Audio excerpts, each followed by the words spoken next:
কখনো কি ভেবে দেখেছেন আপনার জীবনের চাহিদা কী? আপনার জীবনের প্রধান চাহিদাই হলো খুব সাধারণভাবে শান্তিময় একটি জীবনযাপন করা, যেখানে থাকবে না কোনো ঝামেলা, যেখানে থাকবে না কোনো আবেগ, যেখানে থাকবে শুধু অনুভূতি আর সৌন্দর্য। আর এই সুন্দর জীবনযাপন করতে হলে আপনাকে আসতে হবে গ্রামীণ জীবনযাপনে। সকালবেলায় এই শিশির পড়ার এত সুন্দর দৃশ্য যেমন আপনাকে মুগ্ধ করবে, তেমনি মুগ্ধ করবে সকালবেলা চাষি ভাইয়ের গরু নিয়ে মাঠে যাওয়ার এই ব্যস্ততাকে। আর শীতের সৌন্দর্য এবং শীতের অস্তিত্বই জানান দেয় যে শীত এসেছে। আর শীতের এই অস্তিত্বই হলো কুয়াশাময় এই সকাল, যেটি দেখতে হলে আপনাকে অবশ্যই আসতে হবে গ্রামীণ জীবনযাপনে। কখনো কি ভেবে দেখেছেন এভাবে শিশির ভেজা ঘাসের উপর দিয়ে হাঁটতে কেমন লাগে? এটি হচ্ছে একটি অনুভূতি, আর এই অনুভূতি ভাষায় বোঝানো যায় না। অনুভূতি নিজের আবেগ দ্বারা উপলব্ধি করতে হয়। রবি ঠাকুর প্রকৃতিকে নারী রূপে কল্পনা করেছেন। নারী রূপে কল্পনা করে তিনি লিখেছেন তার বিখ্যাত বিখ্যাত নানান কবিতা এবং গল্প উপন্যাস।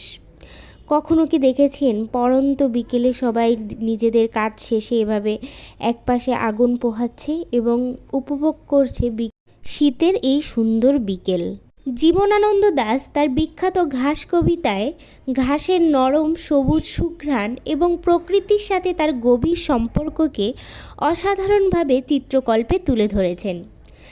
তিনি বলেছেন, ঘাস কেবল উদ্ভিদ নয়, বরং প্রকৃতির এক গভীর এবং রহস্যময় অংশ। কখনো ভেবে দেখেছেন এই ঘাসে হাঁটতে কেমন লাগে? এবং এই বিকেলবেলা বাছুরের খেলাধুলা দেখতেই বা কেমন লাগে? কখনো কি তাদের সাথে সময় কাটিয়ে দেখেছেন? প্রকৃতির সৌন্দর্যকে নানান কবি নানানভাবে বর্ণনা করেছেন। জীবনানন্দ দাশ, রবীন্দ্রনাথ ঠাকুর, নজরুল প্রত্যেকেই তাদের উপন্যাস এবং কবিতাগুলোতে বিভিন্ন রূপে চিত্রিত করেছেন প্রকৃতির সৌন্দর্যকে। জীবনানন্দ দাশকে বলা হয় প্রকৃতির কবি। তিনি প্রকৃতি নিয়ে সুন্দর সুন্দর কথা লিখেছেন এবং তার কবিতায় প্রকৃতি এত সুন্দরভাবে ফুটে উঠেছেন যে তাকে প্রাকৃতিক কবি হিসেবে আখ্যায়িত করা হয়। কখনো কি ভেবে দেখেছেন হেমন্তের শেষ কেমন হয়? সেটি দেখতে হলে আপনাকে অবশ্যই আসতে হবে গ্রামে। এখানে আসলে আপনি দেখতে পাবেন যে একজন কৃষক ভাই কিভাবে তাদের মাথার ঘাম পায়ে ফেলে তিল তিল করে ফসল ফলায় এবং এই ফসল রোপণ থেকে শুরু করে ঘরে তোলার পর্যন্ত এত কষ্ট। তাদের একটিই চাওয়া যে তারা যাতে খেয়ে পরে বেঁচে থাকতে পারে এবং তাদের জীবন নিয়ে তাদের কোনো আফসোস নেই, কারণ তারা এমন সাধারণ জিনিসই পছন্দ করে, এরকম সাধারণ জীবনযাপনই পছন্দ করে। কিন্তু আমরা শহরে থেকেও, বহু বিলাসিতার মধ্যে থেকেও আমাদের মধ্যে একটা হাহাকার থেকেই যায় যে এটা পেলাম না, ওটা পেলাম না। কিন্তু এই গ্রামীণ লোকজনের কিন্তু সেই কোনো হাহাকার নেই। তারা কিন্তু তাদের জীবনযাপন নিয়ে ভীষণ সুখেই রয়েছেন।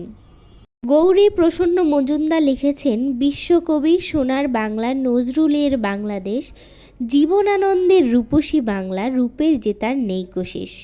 তার এই আবেগভরা বাক্যগুলো দেখলেই বোঝা যায় তিনি প্রকৃতির প্রতি কতটা মায়ায় পড়ে, প্রকৃতির সৌন্দর্যের প্রতি কতটা মায়ায় পড়ে তিনি এই সুন্দর সুন্দর বাক্যগুলো লিখেছেন। কবিদের দৃষ্টিতে যদি আমরা প্রকৃতিকে উপলব্ধি করতে যাই এবং প্রকৃতিকে দেখতে যাই, তাহলে আমরাও এই আমাদের রূপসী বাংলার সুন্দর এই দৃশ্যগুলো নিজেদের মনের মধ্যে গেঁথে নিতে পারবো এবং আমরাও দেখব যে আসলে প্রকৃতি কতটা সুন্দর। আর মানুষ এবং প্রকৃতি কিন্তু এক এবং অভিন্ন।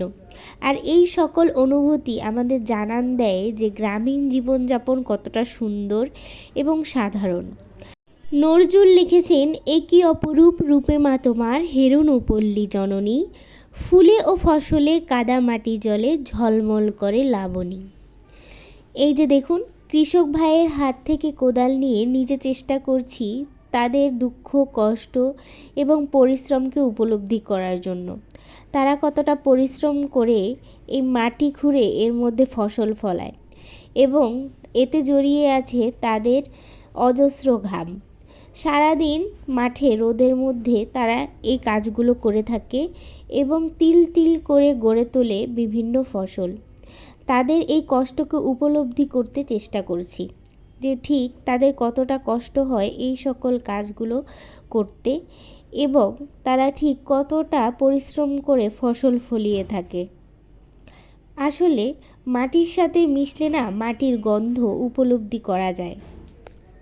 কবি জীবনানন্দ দাশ তার রূপসী বাংলা কাব্যগ্রন্থে প্রকৃতিকে বর্ণনা করে বলেছেন, বাংলার মুখ দেখিয়াছি আমি, তাই পৃথিবীর রূপ খুঁজিতে যাই না আর।